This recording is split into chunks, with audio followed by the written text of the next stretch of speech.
आज हम आपको इंसुलेशन रेजिस्टेंस टेस्ट करना बता रहे हैं। तो सबसे पहले हमने ये सैंपल लिया हुआ है, इसमें डाल रखा है 3 मीटर का सैंपल है, single core 25+25 AV cable XLP का सैंपल है। तो इसको सैंपल को 3 मीटर नाप लेंगे और एक एंड को थोड़ा ओपन कर देंगे और उसको पानी में इस तरीके से डालना है कि इसके 200 mm करीब बाहर रहना चाहिए सर, ताकि कोई मॉइस्चर वगैरह नहीं आए। और ये हमारा वाटर बाथ है, ये हमने इसको रूम टेम्परेचर पे कर रखा है 27 ±2, तो अभी 28 डिग्री दिखा रहा है। और सबसे पहले अब हम क्या करेंगे कि ये हमारा इंसुलेशन रेजिस्टेंस मीटर है, ये IE कंपनी का है। और इसको सबसे पहले हम यहाँ से ऑन करेंगे। ऑन करने के बाद इसको हम नॉब को 1 पे करके और सबसे पहले हम इसकी वोल्टेज टेस्ट करेंगे। तो वोल्टेज जो है अपनी वो 500 वोल्ट होनी चाहिए। तो वोल्टेज अगर कम ज़्यादा है तो ये नॉब दे रखी है, इससे सेट कर सकते हैं। तो 500 वोल्ट पे हमने इसको सेट कर लिया। और उसके बाद अब हमें इसकी इन्फिनिटी सेट करनी है कि ऐसा तो नहीं 0 एरर हो। 0 यहाँ से हम सेट कर सकते हैं, बिल्कुल 0 सेट कर दिया। 0 सेट करने के बाद जो लो गार्ड है, लो गार्ड को हम एक इलेक्ट्रोड पे लगा देंगे, क्योंकि अगर डायरेक्ट अगर हम इनको क्लिप्स को पानी में डालते हैं तो इनमें जंग लग जाती है। इसलिए कॉपर की वायर हमने पानी में डिप कर रखी है और दूसरा एंड जो है यहाँ बाहर है, तो ये चिमटी जो लो वाली इसमें लगा दी है। अब जो हमारी हाई गार्ड है, हाई गार्ड में जो है इसमें जो केबल लगती है कोएक्सल टाइप केबल लगती है, ताकि इसकी लीकेज वगैरह ना हो बाहर। तो ये हाई गार्ड केबल को हमने इसमें लगा दिया ऊपर के एक एंड में। ये दोनों कनेक्शन का जो तरीका है वो इस तरीके से हो गया। अब हमें इस तरीके से करके अब हमें इसको इंस्ट्रूमेंट को ऑन करना है और मेजर करना है। और रीडिंग यहाँ पे इसको मेजर पे ले जाके और 1 से स्टार्ट करेंगे। 10, 10 to power 2, 10 to power 3, 10 to power 4, 10 to power 5, 10 to power 6। अब हम देखते हैं कहाँ पे हमारी रीडिंग स्टेबल होती है। 1 मिनट के नियर बाई जहाँ रीडिंग स्टेबल हो जाती है वहाँ पे हम इसको कर सकते हैं। अभी ये रीडिंग ज़्यादा ऊपर चली गई है। अब 10 टू पावर 5 पे हम देख रहे हैं इसको, तो ये 10 टू पावर 5 पे 5 के करीब स्टेबल हो गई है। तो इसमें हमें कैपिटल D और स्मॉल d नोट करना होता है। तो कैपिटल D हमारा आ गया 8.54 और स्मॉल d हमारा आ रहा है 6.09। इसको हम नोट कर लेंगे।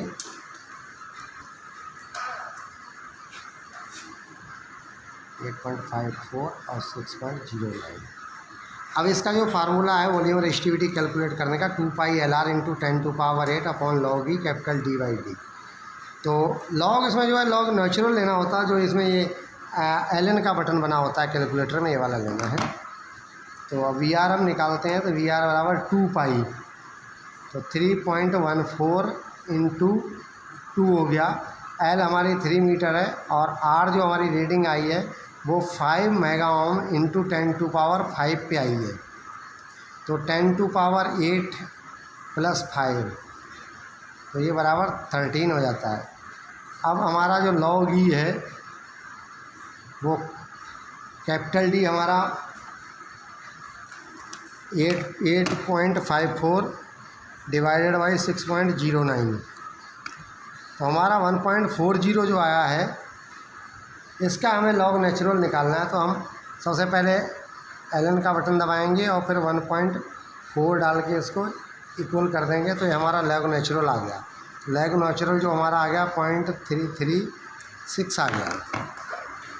तो हम यहाँ पे VR को जो कैलकुलेट करेंगे वो इस तरीके से कर लेंगे कि 3.14 × 2 × 3 जो हमारी लेंथ है × 5 जो हमारी रीडिंग है, तो ये आ गई हमारी 94.2 × 10 टू पावर 13 अपॉन log जो निकला है हमारा वो आ गया 0.336।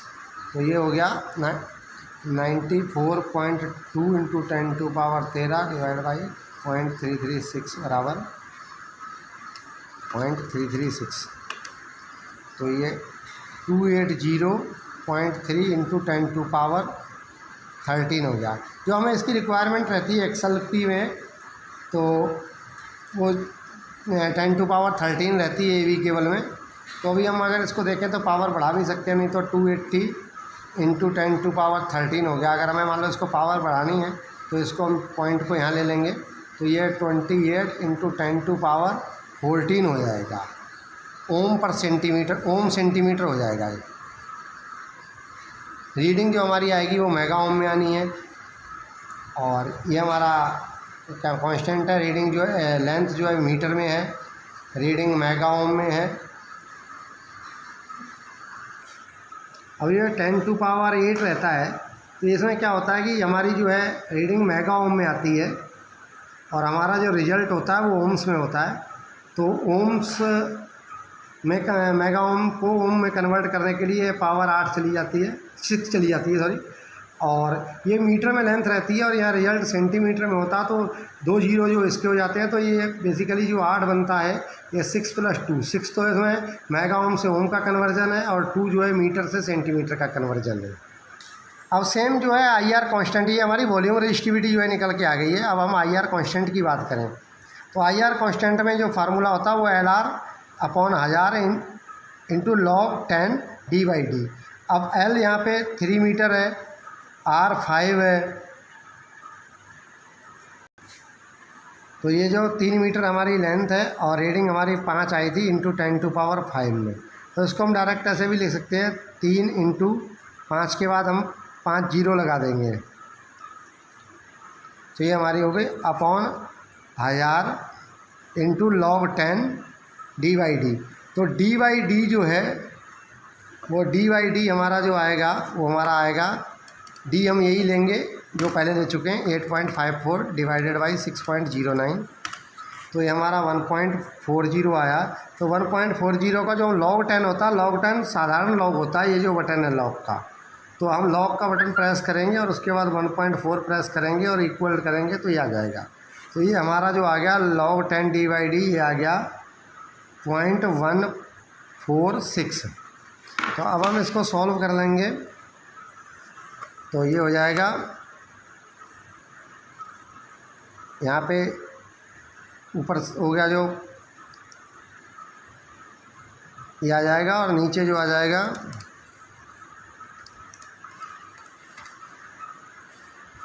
146 आ जाएगा। तो इक्वल टू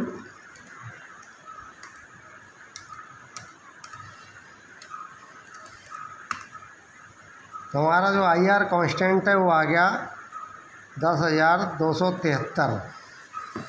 तो आइए इसका जो पार्ट करना है 43 फॉलो करेंगे इसमें, तो ये मेगा ओम पर किलोमीटर आ जाएगा। ये जो आया ये मेगा ओम पर किलोमीटर आ गया। ये IR constant mega ohm kilometre आ जाएगा 10,273। तो ये तरीके से हम इसमें ध्यान रखने की जो चीज़ें हैं मेन, वो एक तो सबसे पहले हम इसकी वोल्टेज चेक करेंगे, रीडिंग जो है मेगा ओम में आएगी, सैंपल 3 मीटर लेना है मिनिमम, टेम्परेचर का ड्यूरेशन जो है 27 में ±2 करनी है, और 200 mm जो है एंड्स जो है केबल के बाहर रखने हैं प्रोटेक्शन के लिए। और ये जो फार्मूला 10/810 पार्ट 43 में दे रखा है उसके हिसाब से हम कैलकुलेट करेंगे। धन्यवाद।